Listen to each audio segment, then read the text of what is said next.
আসসালামু আলাইকুম। কেমন আছেন সবাই? আশা করছি ভালো আছেন। আজকের পর্বে তৈরি করে দেখাবো কোনো বাটাবাটির ঝামেলা ছাড়াই একদিন কষ্ট করে পুরো রমজান মাস জুড়ে খেতে পারেন এমন একটি রেসিপি।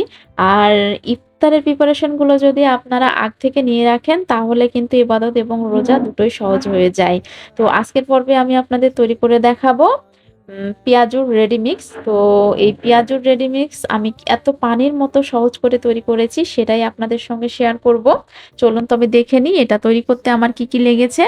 পেঁয়াজু কিন্তু খেসারির ডালের সবচেয়ে বেশি মজার হয়। তো সেজন্য কিন্তু আমি হাফ কাপ খেসারির ডাল নিয়েছি ৩ টেবিল চামচ পরিমাণ ছোলার ডাল আর মসুরের ডাল।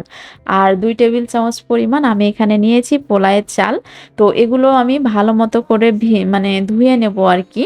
কচলিয়ে এগুলোকে ধুয়ে আমি একটু রোদ্রে শুকিয়ে নিব। এরপরে আমি ধুয়ে নেওয়া হয়ে গিয়েছে, এখানে স্ট্রেনারে দিয়ে নিয়েছি। দিয়ে এখান থেকে পানি ঝরিয়ে রোদের মধ্যে কয়েক ঘন্টা শুকিয়ে নিব। আপনারা চাইলে হালকা করে একটু তাওয়াতে মানে ভেজেও নিতে পারেন। তো আমার এটা রোদ্রে শুকিয়ে নেওয়া হয়ে গিয়েছে। এটাকে এবার আমি ব্লেন্ডারের জারের মধ্যে গুঁড়ো করে নিব। এটা কিন্তু আধা ভাঙা করলে চলবে না, কারণ ওটা দিয়ে কিন্তু পেঁয়াজু হবে না। তো মোটামুটি ভালোই ব্লেন্ড করে নিতে হবে। দেখে বুঝে নিচ্ছেন যে আমি কিভাবে এটা ব্লেন্ড করে নিয়েছি। এবার আমি হাফ কাপ এখানে ব্লেন্ড করা সেই ডাল চালের মিশ্রণটি মানে পেঁয়াজুর যে রেডি মিক্স তৈরি করেছি সেখান থেকে হাফ কাপ আমি দিয়ে নিলাম। আর বাকিগুলো আমি একটি এয়ারটাইট বক্সে করে নরমাল ফ্রিজে সংরক্ষণ করে রেখেছি। তো এখানে আমি হাফ কাপ নিয়েছি, তো হাফ কাপ পরিমাণেই আমি পানি দিয়ে নিয়েছি। যতটুকু মিক্সড নিবেন ঠিক অতটুকুই পানি নিবেন। নিয়ে কয়েক ঘন্টার জন্য ভিজিয়ে রাখবেন। আমি এখানে কুসুম গরম পানি নিয়েছিলাম। ঠান্ডা পানি দিলে কিন্তু অনেক সময় লাগে। তো আমি কুসুম গরম পানি দিয়ে এটাকে কিছুক্ষণ মানে ভিজিয়ে রেখেছিলাম ২ ঘন্টার মতো। তারপর দেখুন এমন হয়ে গিয়েছে। তো এ পর্যায়েও কিন্তু পেঁয়াজু ভাজলে সেটা কিন্তু তেলের মধ্যে ছাড়া হয়ে যাবে। বলছি এখানে আর কি ব্যবহার করতে হবে। নিয়েছি হাফ কাপ পরিমাণ পেঁয়াজ কুচি, স্বাদ মতো আম মরিচ নিয়েছি, ধনিয়া পাতা নিয়েছি। তারপরে নিয়ে নিলাম ধনিয়ার গুঁড়া, অল্প একটু লাল মরিচের গুঁড়ো, স্বাদ মতো লবণ। আর দিয়েছি আদা রসুন পেস্ট ১ টেবিল চামচ। এগুলোকে আমি সুন্দর মতো করে এগুলোকে কষলিয়ে মেখে নেব। তো এ পর্যায়ে কিন্তু তেলের মধ্যে দেওয়া যাবে না এটা, তাহলে কিন্তু সব ছাড়া হয়ে যাবে। এখানে অবশ্যই আপনাদেরকে উম চাউলের গুঁড়া অথবা বেসন ব্যবহার করতে হবে। তো যেহেতু আমি এখানে পোলার চালের যে গুঁড়া হবে সেটা আমি দিয়ে নিয়েছিলাম আগে। সো আমি এখানে দিয়ে দিব বেসন দিয়ে নিয়েছি প্রায় ২ টেবিল চামচ। তারপরে এটা একটি বাইন্ডিং এ চলে আসবে। সো আজকের ভিডিওটি যদি মানে কারো যদি ভালো লেগে থাকে অবশ্যই চ্যানেলটি সাবস্ক্রাইব করে দিবেন। লাইক, কমেন্টস দিয়ে পাশে থাকবেন।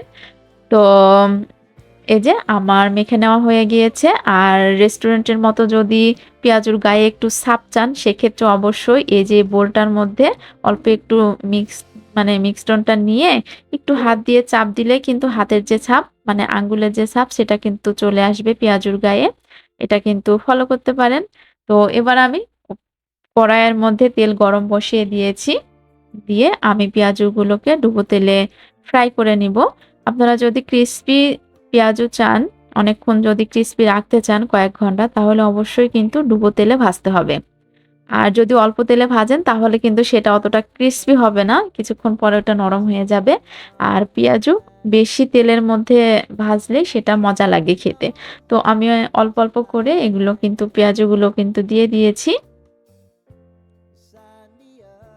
তো চাইলে আপনারা এখানে বাটা মানে শিলপাটায় বেটে যে হচ্ছে পেঁয়াজু তৈরি করে সেটা থেকে কিন্তু এটার কোনো টেস্টের হেরফের হয় না। শুধু ওটা বেটে নিতে হবে আর এটা আগেই ব্লেন্ড করে তারপর ভিজিয়ে রাখতে হবে। এই যা। কিন্তু টেস্টের দিক থেকে কোনো তো এই যে আমার উল্টিয়ে পাল্টিয়ে কিন্তু আমার হচ্ছে পেঁয়াজগুলো বেশ মুচমুচে করে ভেজে নেওয়া হয়ে গিয়েছে। তো আমি কিন্তু এখানে হলুদের গুঁড়ো ব্যবহার করি নাই। এজন্য বেশি কালার করি নাই। আমার যেমনটা কালার আমার পছন্দ সেই অনুযায়ী এটাকে ভেজে নিয়েছি। চাইলে আপনারা আরো একটু মানে গোল্ডেন করতেই পারেন। তো আমার এই মজার পেঁয়াজু যদি তৈরি করতে চান তাহলে অবশ্যই আপনাকে পেঁয়াজুর যে রেডি মিক্স আছে সেটা কিন্তু তৈরি করে নিতে হবে বাসায়। চাইলে আপনারা এগুলোকে বেশি পরিমাণ মানে মিলে থেকে ভাঙিয়ে নিয়ে এসেও এই পেঁয়াজু তৈরি করতে পারেন। তো তো আমি এখানে অল্প একটু করে তৈরি করে নিয়েছি। নেক্সট ডে আরো বেশি করে করেছি। তো দেখুন আমার পেঁয়াজুগুলো কিন্তু হয়ে গিয়েছে। তো আশা করছি ভিডিওটি ভালো লেগেছে। তো যদি ভিডিওটি ভালো লাগে প্লিজ চ্যানেলটি সাবস্ক্রাইব করে দিবেন, লাইক কমেন্টস করে দিয়েন। আজকে এখানেই রাখছি। দেখা হবে নেক্সট কোনো ভিডিওতে। সে পর্যন্ত ভালো থাকবেন, সুস্থ থাকবেন। আসসালামু আলাইকুম।